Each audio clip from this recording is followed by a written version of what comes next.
The two teams coming out onto the pitch, the Army, of course, in red, and the Royal Air Force in their blue. Let's run through the two teams, shall we? First of all, with the Army, and I think Lee Paul Rentals, he's been pretty fortunate, really. He's been able to keep roughly the same team, but obviously an introduction to their team today at number 9 for them in the hooker's role is Cam McDonald. He is making his debut today. One of, we look like 8 players who are making their debuts today for the Army.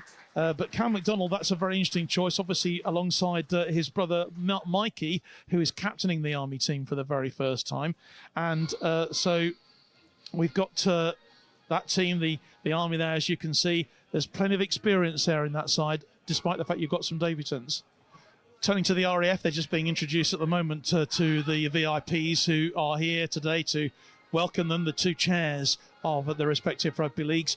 And James Hutchinson, well, I think he's quite fortunate, because this time last week he was a bit worried that he wasn't going to have a team at all, because there's so many sort of calls on the players, isn't there, at this stage in the year for operational reasons and whatever. But you can see from that side, Harry Davis has come in at fullback wearing number 25.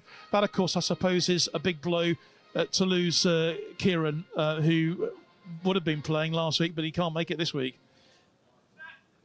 Harry Davis fitting that to full-back, and he picks the ball up now. It's a great jinking run from him, 15 metres out. Bringing it forward, the RAF this time, and surely going over the line for the try. Has he gone down? Yes, the try is given, and this time it is. And it's Ewan Makinson, a great try, but brilliant work from the Air Force to put them 4-0 ahead here. The opening try of this game, the RAF then take that early lead. Yeah, like I say, when we spoke about Harry before, he's another dangerous player. He's quick. He's very quick on his feet. So he saw that there was nothing on, and he'd come back inside, which is the right decision to make there. And the goal is good, and that takes the RAF to 6 points to 0. 2 points, of course, for a goal conversion or a penalty.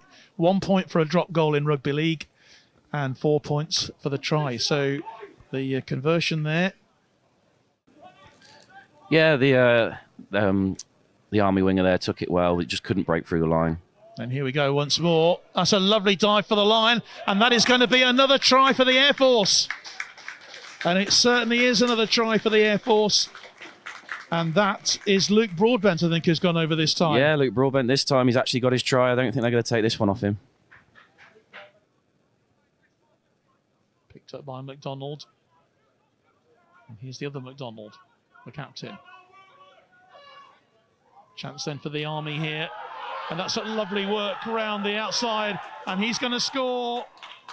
It's going to be Petro Panagavita, who has gone over to get the try for the Army to bring them into this game.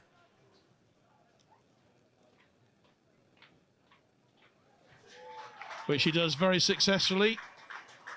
It's now the Army 6, the Royal Air Force 10. And here's Haig. Takes 3 soldiers to get him to the ground. And once more, very, very close to the line now, the RAF. And yeah, he's got it down. It's down. Sam Roberts. Yeah, it was great work then from Sam Roberts, I think it was, who's gone over, isn't it? To eventually just that pressure really told. Army failing to deal with it. Yeah, and the man who has got that ball down is Sam Roberts. We don't want to let the Army back into it now at this point. And that conversion goes over. So Ben Simon has made it 16-6. The Navy have pulled it back in West Yorkshire, and now trailing by just 2 points. But here come the Army again, and this is going to be a brilliant run. Difficult to see he's going to be stopped. And the man who's gone over is Jolie Varro. That's a really great bit of work from the Army there to pull themselves back into this game. 10 points now to them, 16 to the RAF. Jolie Varro there with the try from the RAF, Nick Slaney today. We did invite someone from the Army, by the way, to join us, but unfortunately, I think the people we had in mind were unable to get down here. And that conversion goes over from Mikey McDonald. So whoever goes through, they'll be staying down in the south of England.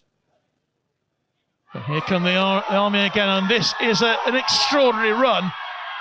And I don't think he's going to be caught as he is. That's a great tackle to deny there. Petaro once again, but they are going to go through, and they have got the try. The try, and I think it's Asayas Rossi who's gone over. We'll just get that confirmed. But it was a brilliant bit of work then from the Army, using that right flank has been the danger area, hasn't it, Nick, for the Air Force? It was a terrific run, and to be fair, a great tackle actually to try and deny him from Luke Broadbent. But the man who went over in the end actually was the number 10. We'll keep you in touch with how that is developing. But crucial moments in this game. It's another drive forward from the Army, and no one is going to stop. No one is going to stop him. And he's under the posts for a flying try. Well, again, magnificent performance and magnificent play there for the Army. So the conversion does go over from Adam Hooper this time, 22-16.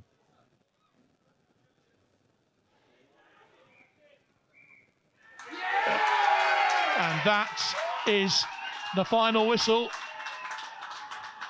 And it is a victory for the home team, the Army, here by 22 points to 16.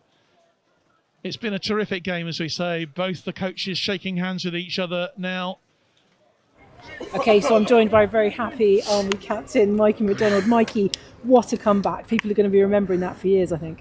100%, yeah. They've been a good outfit for the last, 2-3 years. And to beat them in the Challenge Cup, yeah, I've played in 2 of these games already in the last 2 years at IS and struggled to get a result on them. But yeah, to beat them in the Challenge Cup's a big result for us, so we're very happy. And of course, it's been sort of to and fro because they beat you in the inter-services. It wasn't a massive victory, but they beat you in the inter-services. But to come here and play at home, and also, for most of the game, it looked very much like a light blue game. What did you say to the guys at half time? We got tight at half time. We said, look, we know what we need to do to improve and to counter what they were doing. And the game plan changed. We got up for it at half time. We had a good chat with the boys inside and Rents, and I think we come out firing a bit more. We used our edges a lot more. We didn't play tight. We spread the ball, and as you can see by our tries, it paid off. So yeah. You've had a bit of a calf issue for most of that second half. How do you deal with that? How did you stay on? To be fair, because it was such a tight game in the Challenge Cup, I didn't want to stay on. Obviously I did, but my calves were gone. But at half-back, you've got to dictate where the ball goes and dictate the game. So yeah, I put a shift in just like everyone else did. But yeah, I was cramping up quite bad. Now listen, I don't want to look too far ahead because I know you've still got a second round fixture to play.